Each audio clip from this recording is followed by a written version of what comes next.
is a hallelujah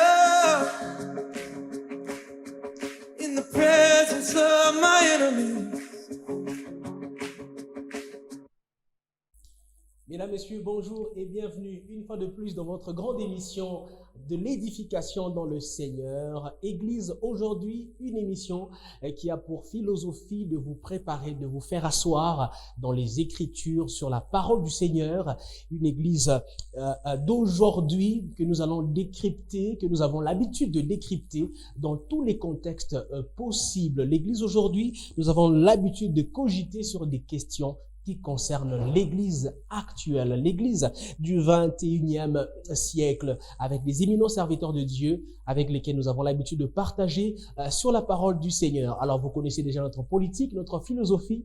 Nous commençons par le verset du jour que l'homme de Dieu va devoir commenter, et juste après, nous aurons un temps de partage sur lequel nous allons maintenant décortiquer le sujet d'aujourd'hui que nous allons d'ailleurs vous annoncer, et nous allons finir par un peu de témoignage qui concernera l'homme de Dieu. Déjà, je l'annonce que nous allons recevoir aujourd'hui le prophète Nathan Nyingika. Bonjour, homme de Dieu. Bonjour, monsieur Elie. Vous allez bien? Très bien, merci. Je suis très ravi de vous recevoir aujourd'hui. Donc, vous parlez dans le titre de l'Église, ministère de réveil international. Effectivement. En tout cas, c'est un très grand plaisir. Si je comprends bien, l'Église se trouve à Kolwezi, dans le Lualaba, à Lubumbashi, et également en Zambie. Effectivement. Également en Zambie. Alors, vous êtes marié. Effectivement. Je pense que en faisant les gestes, votre main va témoigner sérieusement marié de cela. En tout cas. Et déjà, nous allons démarrer par notre verset du jour, Okay. par lequel nous allons sans doute édifier les enfants de Dieu qui sont en train de nous suivre aujourd'hui. Alors, mesdames, messieurs, ça sera tout de suite le verset du jour.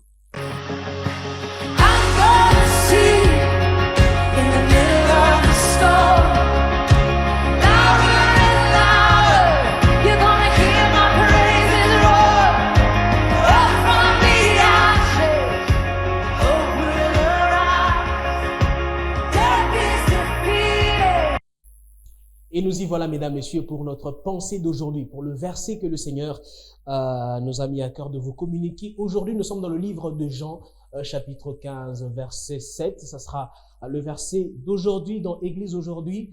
Si vous demeurez en moi et que mes paroles demeurent en vous, demandez ce que vous voudrez et cela vous sera accordé. Si vous demeurez en moi et que mes paroles demeurent en vous, demandez ce que vous voudrez et cela vous sera accordé. Mesdames et messieurs, c'est notre verset d'aujourd'hui. Vous sentez qu'il y a un certain impact dedans. Jean chapitre 15, verset 7. Avec l'homme de Dieu, nous allons essayer de commenter. Prophète, que devons-nous comprendre dans la profondeur de Jean 15, verset 7? Wow, Jean 15, verset 7. En tout cas, je crois d'abord le livre de Jean, c'est un grand livre. Certainement. Personnellement, c'est parmi mes meilleurs livres. Wow. Le disciple que Jésus aimait s'est penché sur sa poitrine. Effectivement, parce que l'auteur de Jean, Oui. c'est quelqu'un qui a des profondeurs terribles. Oui. Quand vous lisez Jean, vous lisez Apocalypse, vous allez vous rendre compte que cet homme a une touche un peu particulière. Sans doute. Ici, vous allez vous rendre compte d'une chose. Là, là, c'est Jésus qui est en train de parler. Sans faute. Jean rendant témoignage de la personne de Jésus. J'aime bien ce que Jean dit. Il dit, si vous demeurez en moi et que mes paroles demeurent en vous. Le verbe demeurer, ça provient du grec. Okay. Du grec meno. Meno. Okay. Oui, qui veut tout simplement dire rester. Okay. Dans ce texte, Jésus a voulu le faire comprendre que avant de demander quelque chose, vous devez rester à un endroit. Comme pour dire, avant que vous puissiez arriver au niveau de demander, vous devez être en contact continuel. De la manière dont ce texte est utilisé en grec, okay. Le verbe demeurer là, ce n'est pas une action passive, mais c'est une action qui est continuelle. Okay. C'est-à-dire, si vous demeurez continuellement, donc si vous êtes là, si vous restez avec moi continuellement, c'est que vous allez demander après, je vais vous l'accorder. C'est comme aujourd'hui, si je veux avoir le bénéfice de héritage qui vit, Je dois faire partie des membres de Héritage TV. Sans faute. Je dois demeurer chez Héritage. Je dois être là. Et après avoir été là, tout ce que je veux demander, je l'aurai. Pourquoi? Parce que je suis de là. C'est ce que Jésus a voulu dire aux disciples. Il a dit non, en fait, si tu viens seulement me demander, ce sera difficile pour toi d'avoir ce que tu cherches. Mais si tu demeures avec moi, donc, en d'autres termes, il y a quelque chose qui doit subir. Il y a une transformation que nous devons avoir. Okay. Et cette transformation produira de fruits. Alors là, je suis moi-même bouleversé. Si vous demeurez en moi et que mes paroles demeurent en vous. Alors, est-ce qu'on peut comprendre que c'est un peu comme une condition sine qua non pour l'exaucement d'une prière? Effectivement. Effectivement. C'est une condition. Pourquoi? Parce que déjà, le si nous dit tout. Oui. Vous savez, c'est conditionnel. Effectivement. Il y a une chose que je m'aurais un peu épinglé. Oui. Le si, en grec, c'est ayant. Oui. Ayant qui veut tout simplement dire dans le cas. Okay. Donc, en fait, Christ a voulu dire, dans ces cas, restez ici. Okay. Donc, il n'y a pas moyen d'avoir ce que vous cherchez si vous ne restez pas ici. Oui, oui. Vous voyez? Donc, ceci-là donne déjà la condition claire. Ça nous montre ce que nous devons faire. Vous voyez? Alors ça, il faut le dire aux gens, hein, parce que dans le contexte où nous avons des gens par moment qui peuvent nous écrire leurs commentaires. Okay. J'ai prié, Dieu ne m'a pas exaucé. J'ai fait des montagnes, rien n'a changé. On m'avait déjà prophétisé que cette année, c'était mon année. Voilà, on est déjà au 7e mois. Oui. Je n'ai encore rien vu. Est-ce que peut-être c'est un défaut qui manquerait à ce côté ici pour que cette personne reçoive son exaucement? Effectivement, vous savez, la prière, c'est aussi question de grâce, justement. Mais la prière, c'est aussi question de condition. Et qui dit condition, nous devons savoir la condition. Comme pour dire, je me résume, la prière, c'est la question d'une connaissance. Okay. Si vous connaissez, vous allez bien demander. La plupart des gens aujourd'hui, ils s'appuient rien que sur le promesse. Ils s'appuient rien que sur ce qui doivent arriver dans leur vie. Justement. Mais ils ne s'appuient pas sur ce qu'eux doivent faire pour que les choses puissent arriver. Ah oui. J'aime une phrase du pasteur Lord Lombo, il a dit, le Seigneur fait pour nous une promesse, mais il vient nous préparer pour cette promesse-là. Donc le problème n'est pas tout simplement d'avoir la chose que vous avez besoin. Le problème, c'est de vous préparer à la chose. Dans ce cas, Jésus a voulu le faire comprendre que demander, c'est bien. Mais vous devez aussi vous préparer, être dans un cas, demeurer chez moi, afin d'avoir ce dont vous avez besoin. Ah là là là là. En tout cas, c'est très très très profond. Ça me fait penser à un autre passage de l'Ancien Testament, je crois dans le livre de Josué, où le Seigneur lui dit, mais ne laisse pas cette parole se détourner de toi, médite-la jour et nuit, afin que tu réussisses dans tes entreprises. Et mieux encore dans le livre de Deutéronome et tout, lorsque c'est la loi de Moïse, le Seigneur dit, mais si vous gardez mes commandements, mes paroles que je vous donne aujourd'hui, voici les bénédictions qui viendront sur vous, vous serez la tête et non la queue, qu'on appelle the blessing. May Lord bless you and keep you. Donc, toutes ces bénédictions, est-ce qu'on doit garder à l'esprit que il faut être dans le camp de Dieu pour recevoir tout de lui? Garder en esprit qu'on doit être dans le camp de Dieu pour recevoir tout de lui, c'est limiter Dieu. Okay. Parce que Dieu donne même à ces gens de foi qui ne sont pas avec lui.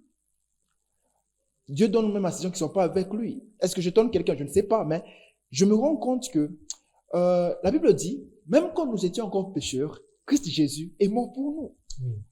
En soi, Dieu de fois ne donne pas les choses tout simplement parce qu'il a l'intérêt d'abord envers ces choses-là. Non. De fois, l'intérêt de Dieu semble être caché. Dieu est venu nous chercher même quand on était pécheurs. Donc, quand moi, j'avais aucun projet pour lui, lui, il est venu quand même nous chercher. Sans faute. Dire tout simplement que Dieu donne des choses aux gens qui sont avec lui, c'est limiter Dieu. Je crois que Dieu donne au-delà. Au-delà. Comme il fait pleuvoir sur les bons. Sur le bon, comme sur le méchant. Sur le méchant effectivement. Également. Mesdames, messieurs, c'était la pensée d'aujourd'hui. Si vous demeurez en moi et que mes paroles demeurent en vous, demandez ce que vous voulez et cela vous sera accordé. Donc, il faut seulement demeurer, rester continuellement. Et quoi que vous demandiez, cela vous sera accordé inconditionnellement. Amen. Alors, c'était un verset très profond pour aujourd'hui, mesdames, messieurs. Nous allons passer à notre temps de partage tout de suite. Sing little louder. Sing a little louder. Sing a little louder. Sing a little louder. Sing a little louder. Sing a little louder. In the presence of my enemies. Sing a little louder. Sing a little louder. Sing a little louder. Sing a little louder. Sing a little louder. Sing a little louder. Sing a little louder. In the presence of my enemies. Sing a little louder.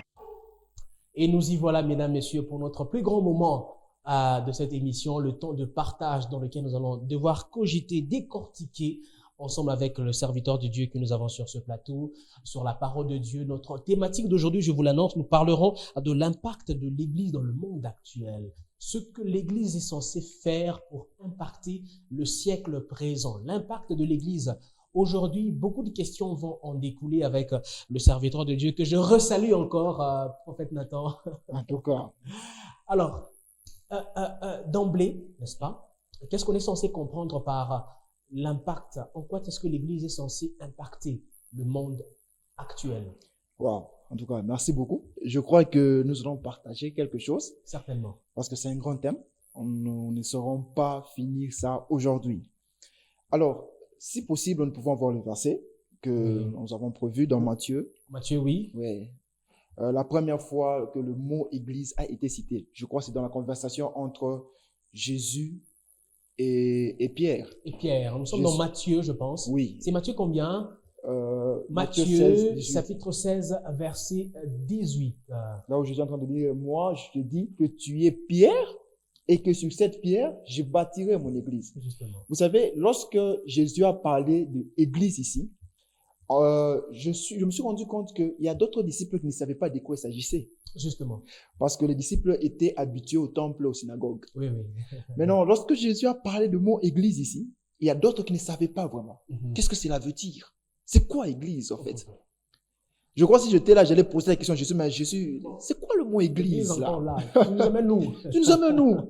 Alors, vous allez vous rendre compte d'une chose. Le mot église, en grec, c'est ecclésia. Ecclésia, oui. Ecclésia, de la manière dont c'est écrit en grec, vous allez vous rendre compte que c'est scindé en deux parties. Ok. Ecclésia. Je m'excuse, ecclésia. Qui veut tout simplement dire hors de. Ok. Vous voyez? Ecclésia qui veut tout simplement dire hors de. Donc, dans ce texte, Jésus a voulu dire à Pierre que tu es Pierre. Alors, c'est au travers de toi que je mettrai les gens hors d'eux. Oui, oui, oui, oui, oui, oui. Vous voyez?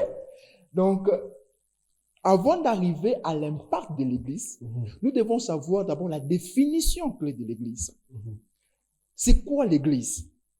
L'Église, je crois que c'est une famille que Christ Jésus a mis hors d'eux au travers, premièrement, de notre premier apôtre, qui est Pierre. Qui est Pierre? Vous allez vous rendre compte dans le livre des Actes, chapitre 2, Mhm. après juste l'avènement du Saint-Esprit, là, Pierre a commencé maintenant à faire ce que Jésus l'avait dit. Le premier à ouvrir la bouche pour Voilà. parler le jour de la conversion Le jour des de- 3000 âmes. Voilà. Wow. Donc, à partir de là, Mhm. Pierre a commencé déjà à mettre les gens hors d'eux. Il a commencé à appliquer ce que le Seigneur Jésus l'avait dit. Certainement. Là, je suis dans le livre des Actes, chapitre 2. Alors, vous allez vous rendre compte, pourquoi est-ce que, je me suis posé tant de questions. Certainement. Nous sommes déjà arrivés là-bas. Dis-moi, pourquoi est-ce que Jésus voulait mettre les gens hors d'eux? Pourquoi Jésus a voulu l'Église? Quel est le rôle de l'Église? Là, vous allez prendre le livre de Marc, Oui. là où Jésus dit, allez par toute la création, annoncer la bonne nouvelle. Marc Voilà. 16, 15. Puis il leur dit, allez par tout le monde et prêchez la bonne nouvelle à toute la création. Donc là, maintenant, ça a un sens.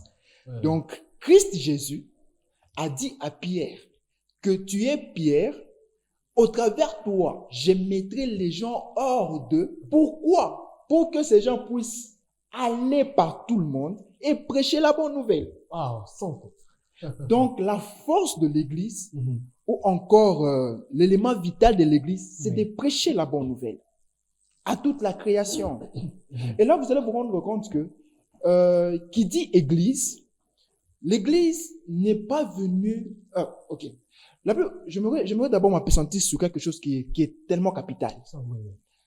Aujourd'hui, nous avons tendance de changer certaines choses. Moi, je reviens. Je ne sais pas si je veux choquer quelqu'un, mais je reviens sur ça.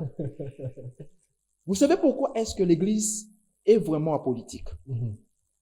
Parce que l'Église ne s'attaque pas au système. Mhm. L'Église s'attaque aux individus. Certainement. L'Église n'est pas venue pour chercher le système. L'Église est venue chercher les individus qui créent le système. Mhm. Ok, imaginez-vous, comment est-ce que moi je peux venir annoncer la bonne nouvelle à Héritage TV si je ne fais pas partie de l'Héritage TV? Mhm. Vous voyez? Justement. Alors, ce qui se passe, c'est quoi? Lorsque Christ Jésus nous a dit, allez faire de toutes les nations mes disciples, la plupart des gens mettent le point sur le verbe partir. Mhm. Mais en soi, la force de ce test, ça se base sur le mot faire, sur le verbe faire. Le problème, ce n'est pas de partir. Le problème est de faire. Des disciples. Et le mot nation dans ce test-là vient du grec cosmos, Mhm. qui veut tout simplement dire zone. Entre parenthèses, je veux dire que qui dit nation dans ce test ne dit pas le nation en général comme nous le voyons. Non, qui veut simplement dire secteur, zone. Donc, par exemple, dans le journalisme est une nation. Mhm. Le sport est une nation. C'est une nation. La médecine, Mhm. il y a aussi une nation. La loi, c'est une nation. Vous voyez? Alors, si du moins nous voulons influencer le journaliste, je dois aussi être journaliste. Si nous voulons influencer le sportif, je dois passer par le sport. Si nous voulons influencer le domaine élevé, je dois passer par... Vous voyez? Donc, vous allez vous rendre compte que qui dit aller, ou qui dit alors... qui dit aller, donc, avant d'aller, il faut se préparer à tout ça. Avant d'arriver, de faire les nations, ou de les changer pour qu'ils soient les disciples, on doit se préparer à tout ça. Certainement. Alors, vous allez vous rendre compte que pour répondre à l'appel d'aller faire de toutes les nations, ça peut vous prendre à peu près 20 ans. Ah oui. Parce que je dois me préparer. Donc, l'objectif, c'est d'aller annoncer la bonne nouvelle. Où ça? Dans la médecine. Or, la médecine au Congo, ça prend beaucoup de temps. Pour que je puisse être dans ces zones, donc je dois me préparer. Donc, même mes études là, c'est une préparation pour aller annoncer la bonne nouvelle. Alors, on doit comprendre cette notion de nation Oui, comme tous les secteurs dans lesquels l'on peut être, effectivement. pourvu qu'il y annonce l'évangile. Voilà. Ah, ok. Et là, vous allez vous rendre compte que le problème là, Mhm. c'est de toucher les individus qui créent ces systèmes. L'Église n'est pas apolitique parce que la politique est au-dessus. Mhm. Non, l'Église n'est pas apolitique parce que l'Église est au-dessus même de la politique. Certainement. Hein. Et l'Église est au-dessus de tous les systèmes. Et l'Église descend sur les personnes qui font maintenant les systèmes et les influence facilement. Alors, vous allez vous rendre compte, l'impact est à quel niveau? Mhm. L'impact est au niveau d'annoncer rien que l'évangile. Parce que c'est même le rôle vital de l'Église. Oui, oui. Le rôle vital de l'Église, c'est annoncer l'évangile. Le rôle vital de l'Église, ce n'est pas d'abord aller être ce que nous sommes devenus. Oh non, j'aimerais être magistrat. Oh, non, le rôle vital de l'Église, c'est d'annoncer l'évangile. Annoncer l'évangile. Alors, si je comprends bien dans ce contexte-là, Ouais. l'Église a plutôt une mission, disons, universelle, si je peux dire que dans ce sens-là. Effectivement. L'Église a une mission universelle. Parce que vous allez vous rendre compte aujourd'hui, plusieurs personnes ne sont pas vraiment, je peux dire comment, ne sont pas vraiment assises. Ok, je donne une image. Mhm. Vous savez pourquoi est-ce que l'impact n'est pas vraiment positif? L'Église ne donne pas beaucoup l'impact aujourd'hui. Mhm. Parce que nous avons un problème. Les dirigeants de l'Église ont mal compris leur mission. Mhm.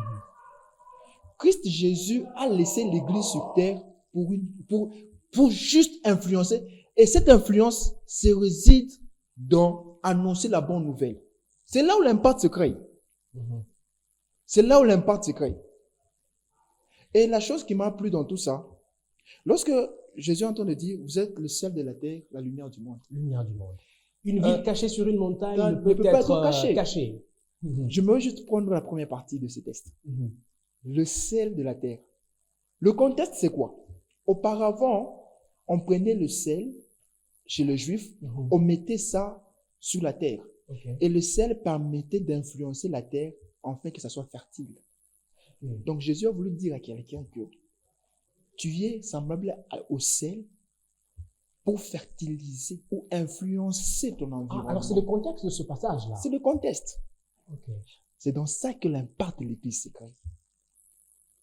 Influencer. Mhm. Comment tu peux influencer? C'est on influence si et seulement si nous avons les témoignages de la personne de Jésus. Mhm. C'est ça vraiment. C'est ça même le rôle de l'Église. Ah, comme ce verset-là. Hein. Voir comme c'est versé. Vous êtes le sel de la terre, mais Si le si le sel sel perd perd sa saveur, avec quoi la lui rendra-t-on? Ah là là là là là. Je ne sais pas si vous me saisissez. Ah.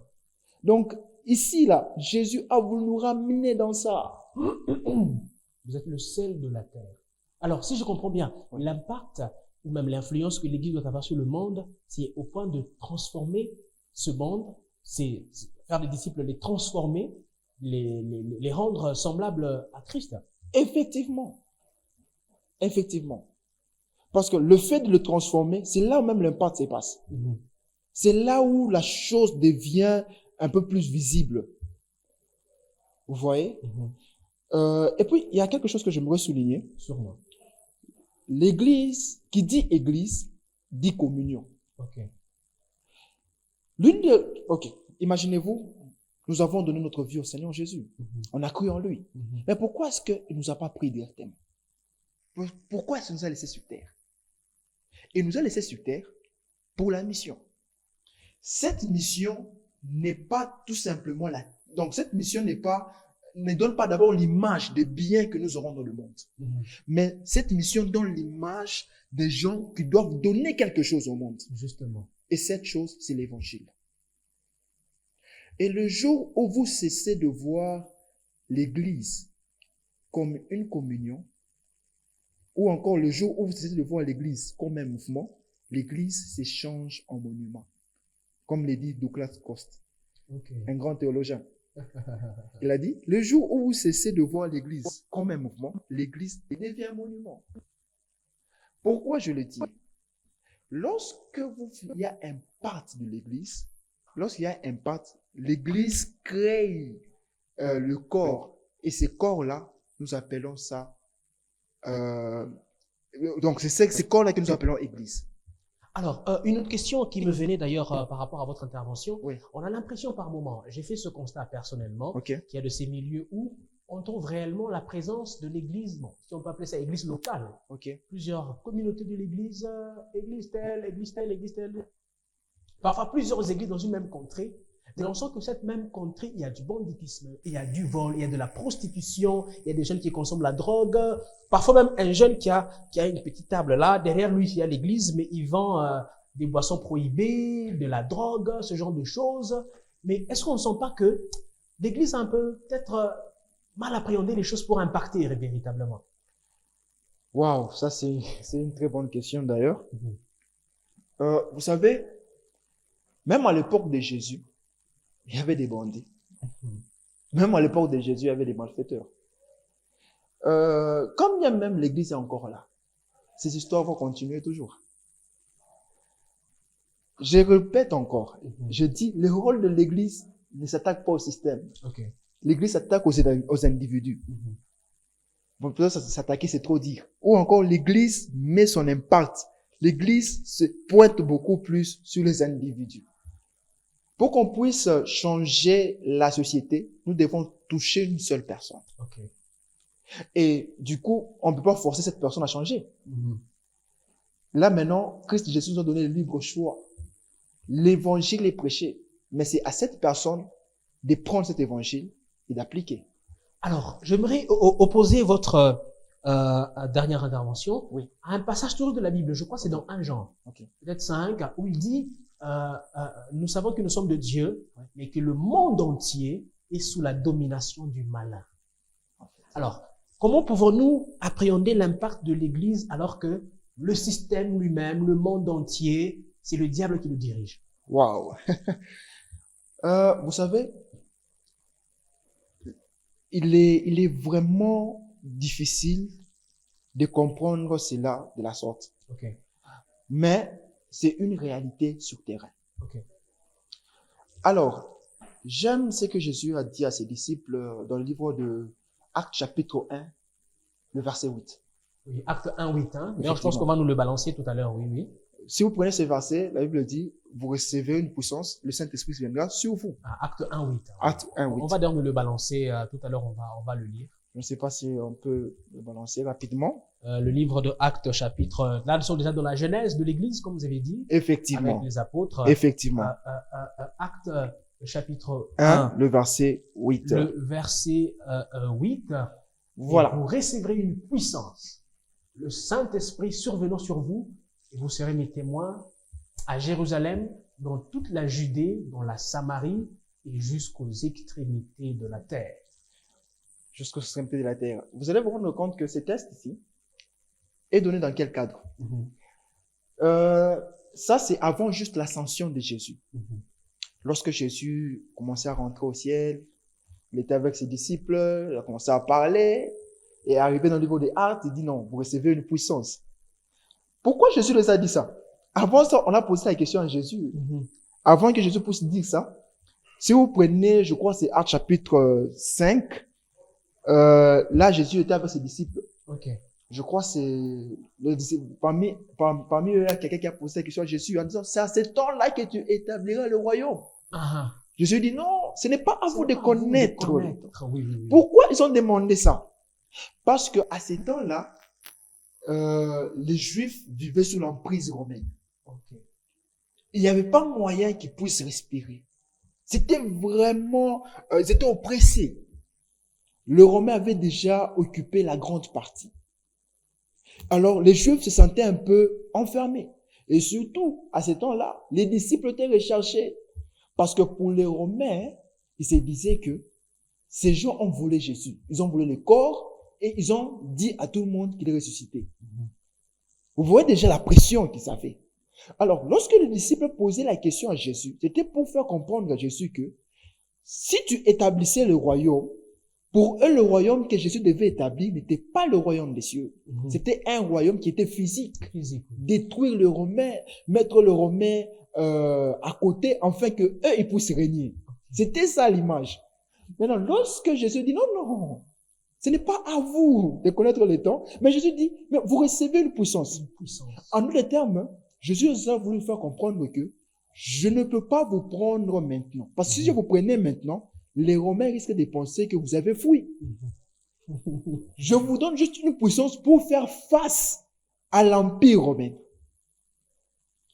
Aujourd'hui, l'Empire romain est semblable au monde et le diable. Okay. Le diable a occupé la grande partie. Mais qu'est-ce que Jésus a fait? Jésus ne nous a pas retiré. Jésus nous a donné la puissance. Parce que le mot puissance dans ces textes, en grec, c'est dunamis. Donc, c'est une puissance pour faire face. C'est dans ça là que nous devons faire face, en fait. Et c'est dans ça que nous voyons le combat spirituel. Okay. Je vois la parenthèse. Le combat spirituel, avant que ça puisse être entre les chrétiens et le sorcier de famille, le combat spirituel est lié d'abord à ça.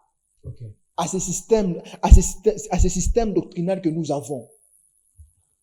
Au système que le diable propose et le système que Jésus a établi. Ah, c'est un problème de système alors. Effectivement. Donc, Jésus annonce l'évangile, oui. Le diable vous amène les LGBT, les lesbiennes. Effectivement. Quelque chose qui est contraire. Il empire encore les choses. Il empire encore les choses. Et vous allez vous rendre compte aujourd'hui, nous avons même de ces prédications qui viennent de ChatGPT. Oui, justement. Vous Alors, voyez? oui, c'est une question. Mais c'est pas possible. Vous voyez Quelqu'un qui déjà? tape ChatGPT, quelqu'un m'a parlé de ça tout Oui. à l'heure. Quelqu'un qui prend juste un thème et tape sur l'intelligence artificielle, on lui donne tout, même Tout. les versets, toute l'explication. Effectivement. C'est pas croyable. Donc, le diable, on a tendance, lorsqu'on regarde beaucoup plus le monde, on a tendance que le diable a pris la grande partie des choses. Ouais, ouais, ouais. Bon, c'est vrai, il a pris la grande partie des choses parce que c'est écrit, la Bible l'a dit, que c'est lui le prince de ce monde. Le prince de Mais ce monde. s'il y a un prince de ce monde, donc il y a aussi un roi. Il y a aussi un roi. Ah là là là là, ça c'est une très très très belle révélation. Lui Effectivement. n'est qu'un prince. Lui n'est d'après qu'un tout. prince. Donc, s'il est un prince, donc il y a aussi un roi. Et c'est ce roi-là qui nous a chargés de la dunamis, d'une puissance pour faire face à ces princes-là. Ah là là là là là là. Alors, si je comprends bien, s'il y a par moment où on a l'impression que l'Église peut-être n'impacte pas suffisamment, Oui. c'est par manque de ce dynamisme-là. C'est pas manque de ce dunamis-là. Ah là C'est là pas là là. manque, simplement. Et malheureusement, plusieurs chrétiens n'ont pas cette connaissance. Mhm. C'est la raison pour laquelle l'Église est encore faible. Parce que l'Église doit grandir aussi en connaissance. Et cette connaissance est liée beaucoup plus à la parole de Dieu. Non pas aux philosophies spirituelles. Non, non, non. C'est lié à la parole de Dieu. Mhm. Et cette parole, c'est la merveilleuse personne de Jésus. Alors, est-ce qu'on doit concevoir également que si on doit, bon, sur une échelle de 1 à 10, Oui. à quel degré estimez-vous que l'Église impacte encore ce monde? À quel pourcentage? Sur 100% d'abord.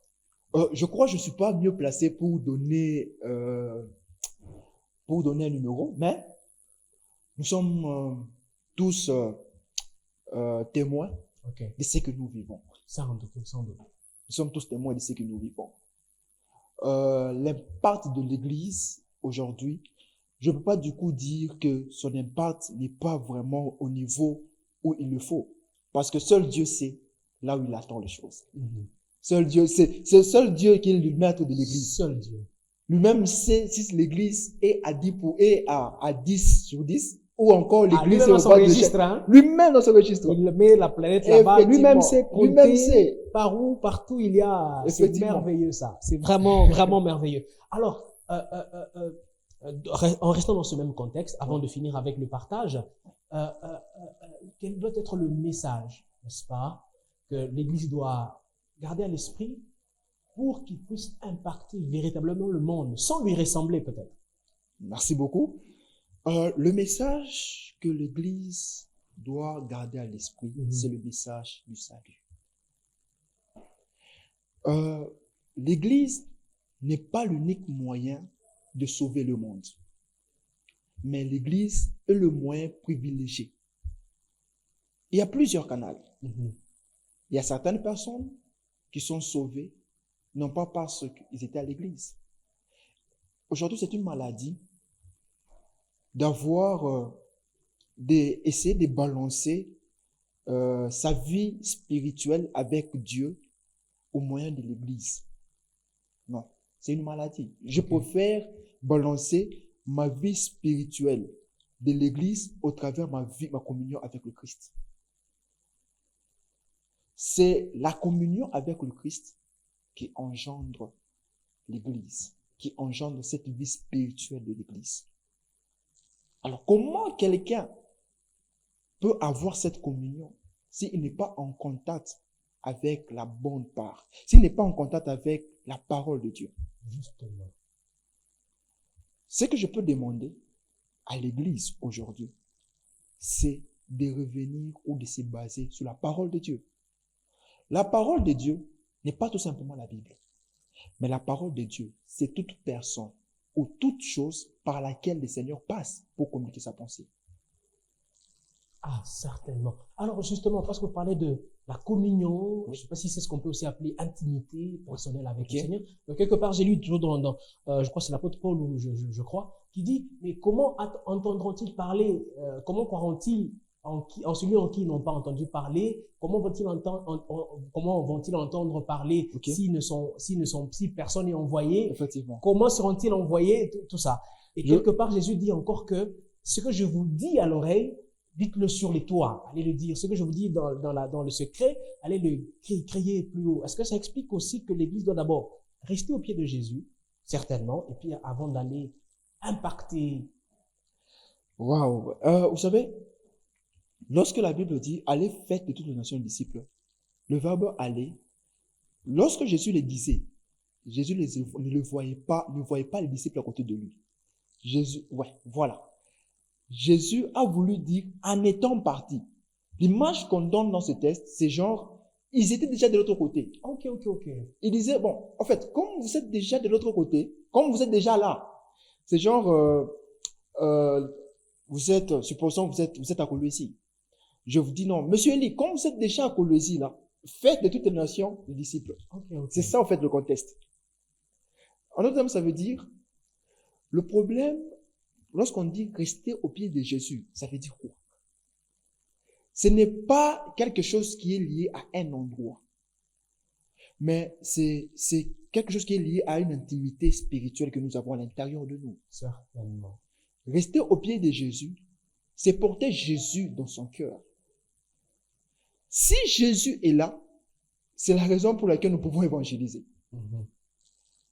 Donc, je pense que pour ces gens qui n'ont pas encore écouté l'évangile, Mhm. ou pour ces gens qui sont loin, je crois que c'est, si je ne me trompe pas, c'est dans le livre des Romains, Oui. je veux d'abord revenir sur une chose qui est importante, je m'excuse, la conscience. Il y a un homme de Dieu qui a dit la conscience est la seule partie du divin dans l'homme. Certainement. La conscience parle mieux. Il y a ces gens qui seront jugés sans la loi. Sur base de quoi? Sur base de leur conscience. Et surtout, dans ce monde actuel où nous avons aussi l'aide des médias, est-ce que vous êtes sûr qu'il y a de ces endroits qui ne connaissent pas le Seigneur Jésus? Mhm. Et pour finir, j'aime une chose que l'apôtre Paul est en train de dire. Justement. Il dit, il y a le Dieu des opérations, Mhm. il y a le Seigneur de ministère Mhm. et il y a l'esprit de don. Dieu, il ne s'arrête, il est un Dieu des opérations. Qui dit opération dans ce texte veut simplement dire son travail n'est pas lié à l'église, tout simplement, Mhm. mais son travail, il opère même en dehors de l'église. Dans l'Église. L'église dans le royaume est considérée comme un véhicule qui quitte le royaume pour le monde afin de prendre les gens du monde et les ramener dans le royaume. Mais le royaume est vaste. Et dans ce royaume-là, il y a plusieurs opérations. Et dans ça, là, Dieu utilise n'importe quel moyen pour atteindre la création. Waouh, en tout cas, ça c'est très profond, homme de Dieu. Alors, avant qu'on passe rapidement au temps de témoignage, afin de conclure complètement avec cette émission, quel message particulier adressez-vous à toutes les personnes du ministère de Réveil International, l'ensemble de la communauté, n'est-ce pas, chrétienne, qui vous suit en ce net moment pour l'essentiel du message d'aujourd'hui? Wow, à ma communauté Mirevent, le message que j'ai aujourd'hui est lié beaucoup plus à ce que nous écoutons toujours. Je ne dirais pas quelque chose qu'ils n'ont jamais entendu. Mhm. Je dirais toujours la chose qu'on a eu l'habitude d'entendre. L'amour est plus fort que tout. Mhm. C'est dans cet amour qui nous pousse d'aller dans l'évangélisation. C'est dans cet amour qui nous pousse à donner l'impact au monde. Vous ne pouvez pas impacter si vous n'aimez pas d'abord. C'est juste simplement que je... Waouh, en tout cas, très profond, mesdames, messieurs, c'était le partage avec le prophète Nathan Onyingika que nous avons reçu dans ces belles installations de Héritage Télévision. Alors, tout de suite, mesdames, messieurs, ça sera le témoignage.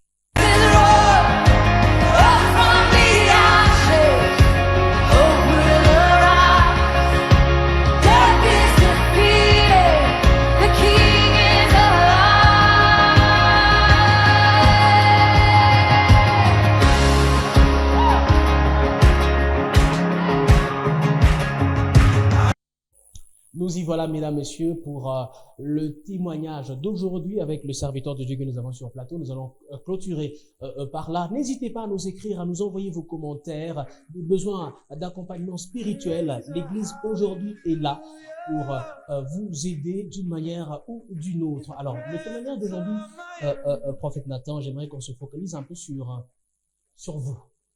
Pour quelques minutes seulement, puisqu'il nous en reste très peu.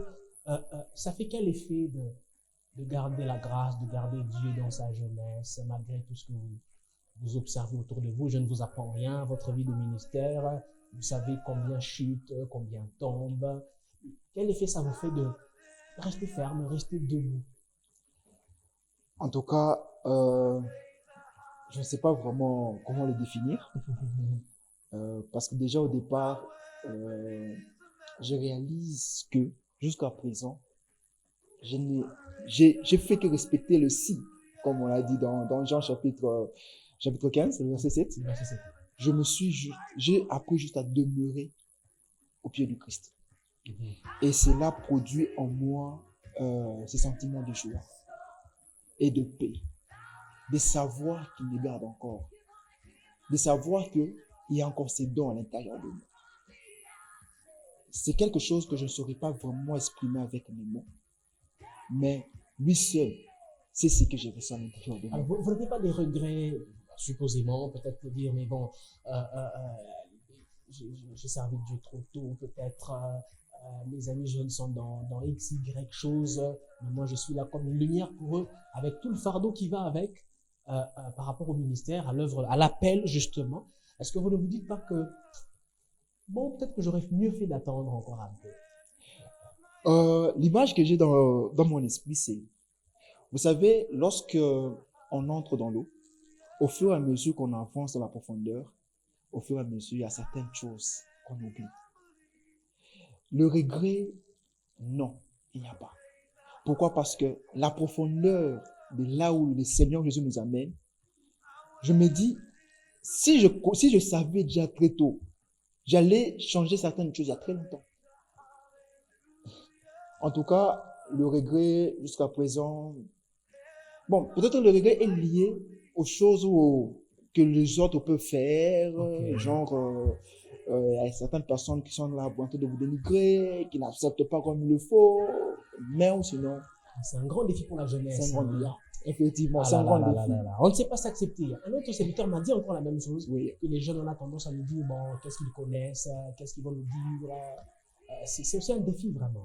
Bon, mais aussi nous remercions le Seigneur pour ça. Mhm. Vous savez, parfois, c'est bien de ne pas se faire accepter. Dieu permet. Vous savez, la Bible dit, Dieu garde le cœur du roi entre ses mains. Dieu peut permettre à quelqu'un qui peut vous accepter, quand bien même il n'a jamais entendu parler de vous. Mhm. Alors, s'il y a certaines personnes qui ne vous acceptent pas, il y a certaines choses qu'il ne faut pas forcer. Il faut juste remercier le Seigneur et tourner la page. Merci beaucoup. Alors, on va finir par là en quelques secondes seulement. L'inspiration de votre livre, d'ailleurs, que vous êtes en train d'écrire, donc vous n'êtes pas que dans le ministère, vous êtes aussi Effectivement. dans l'écrivain. Vous Effectivement. avez la plume. Vous écrivez d'ailleurs Mon Père, un serviteur de Dieu que tout le monde connaît. Effectivement. On sent là tout de suite que vous rendez hommage Effectivement. au pasteur Jean-Louis Nindika. Nous saluons d'ailleurs de partout qu'il est en train de nous suivre. On sent que c'est le Fils qui parle. Ça, c'est vrai. Alors, je suis très, très, très heureux que vous soyez là. Un petit message de conclusion finale et on finit par là. Un petit message. Je m'adresse beaucoup plus aux enfants de pasteur. Ok. L'appel de Dieu dans la vie d'un père est complexe. Mhm. Nous avons appris à servir Dieu parce que le Père a été appelé par Dieu. Au début, ça semble être compliqué. Au début, ça semble être une malédiction. Mais la bénédiction se manifeste lorsque vous parvenez à comprendre que cet appel est là pour vous bénir. En tout cas, très, très, très grand message pour tous les enfants de sacrificateurs. Effectivement. Tous les enfants d'Aaron. Hein, Voilà tous même. qui avaient part à la sacrificature. Effectivement. En tout cas, c'est un très grand message, mesdames, messieurs. C'est par là qu'on va mettre un terme à notre numéro d'aujourd'hui. Église d'aujourd'hui qui vous a béni par ce grand message de l'impact de l'Église dans le monde aujourd'hui. Nous vous remercions d'avoir été fidèles à ce grand programme, à tous les hommes de Dieu, serviteurs de Dieu, qui d'un regard même lointain, même proche, ont un regard sur Église aujourd'hui. Nous saluons par là l'Église Pierre Angulaire, toutes les autres communautés chrétiennes qui ont pour mission de rapprocher de plus en plus les hommes du Seigneur. Merci à la grande équipe qui m'a réalisé la grande touche de Chris Cassindi, que j'aime appeler comme ça, et tous ceux qui réalisent cette émission, à la production, la programmation. Quant à moi, je vous dis au revoir et à la prochaine. I raise a hallelujah in the presence of my enemies. I raise a hallelujah loud.